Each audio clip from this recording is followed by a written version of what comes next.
Hello guys, তো finally আজকে আমার বোনের বিয়ে। নমস্কার বন্ধুরা। এতদিন ধরে তোমরা হলদি থেকে মেহেন্দি থেকে নিয়ে সবকিছু দেখছি। তো আজকে ফাইনালি আমার ওই মুসলিম বোনের বিয়ে। তো যাই হোক বেশি কথা না বলে তো আমরা পৌঁছে গেলাম ম্যারেজ হলে। তো ম্যারেজ হলে পৌঁছে দেখি আমার বোনু দেওয়ালের দিকে মুখ করে বসে রয়েছে। কেননা কি এদের নিয়মে আছে সামনের দিকে বউকে মুখ করে বসতে নেই। তাই সে পেছন দিকে মুখ করে বসে রয়েছে। তো দেখতেই পাচ্ছ আমার মিষ্টি বোনু সবাইকে হাই করছে। তোমরা একটুখানি হাই করে দাও। তো যাই হোক আমরা ওর সঙ্গে কিছুক্ষণ ফটো তুললাম আর কিছু গল্প করলাম। তারপরই আমাদের হাতে স্ন্যাকস চলে এলো। আমরা ফ্রেঞ্চ ফ্রাই আর চিকেন পকোড়া খুব জমিয়ে খেলাম। তারপর খেতে, খেতেই চলে এলো দুলা। তো দুলাকে দেখার জন্য দেখতেই পাচ্ছ খুব ভিড়। এখানে সবাই জামাইকে আদর করলো। তারপর দুলা চলে গেল নিজের জায়গায় বসতে। এখানে দেখতেই পাচ্ছ সে নিজের পুরো মুখ ঢেকে বসে রয়েছে দুলা। আমরা চলে গেলাম আবার বনুর কাছে। তো বনু নিগা হওয়ার জন্য মৌলানা সাহেব চলে এসেছে। মৌলানা সাহেব নিজের যা, যা করার কাজ করলো। তারপর বনু নিগা হতেই বনুর দিদি খুব কেঁদে ফেললো।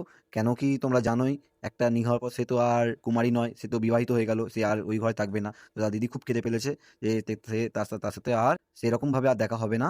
যাই হোক তারপর আমরা আবার চলে গেলাম বরের কাছে। তো বরের কাছেও সেম মৌলানা সাহেব চলে গেছেন।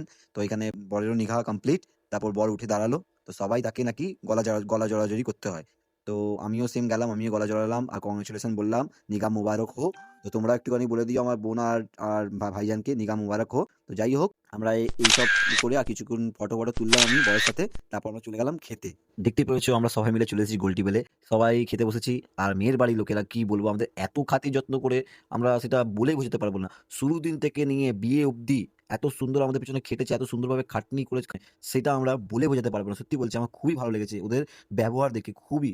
এমন বোধহয় ব্যবহার কেউ করেনি। এরা এত সুন্দর ব্যবহার আমাদের সাথে করেছে, এত সুন্দর খাতির যত্ন করেছে। এটা কি বলে তোমাদের যতই বলি ততই তারিফ কম এদের প্রতি। আর আমাদেরকে সেমনি ওরা ভালোবাসে। তো যাই হোক আমরা চলে যাই খেতে। এই বিরিয়ানি তো সেই লেভেলের বিরিয়ানি বানায়। মুসলিমদের মতন বিরিয়ানি কেউ বানায় না।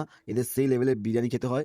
তারপর কি বলে একে গোল দিয়েছিল। এদের কম্বিনেশনটা আরো সুন্দর কম্বিনেশন। তার মধ্যে আবার আমরা যেন আরো গিলতে পারি আমাদের জন্য থামস আপেরও ব্যবস্থা করে দিচ্ছিল। কি বলবো গাইস, থামস আপের ব্যবস্থা করেছে যাতে আমরা আরো গিলতে পারি। সত্যি বলছি আমার খুবই ভালো লেগেছে। তাও যাই হোক আমরা লেগ পিস খাই। দেখতেই পাচ্ছ পিসটা খুব ভালোই নিয়েছি আমি। আমাদেরকে বেছে বেছে দিচ্ছে ভালো ভালো পিস। তারপর এর মধ্যে আমি তোমাদের বৌদিকে আমি খাই দিলাম।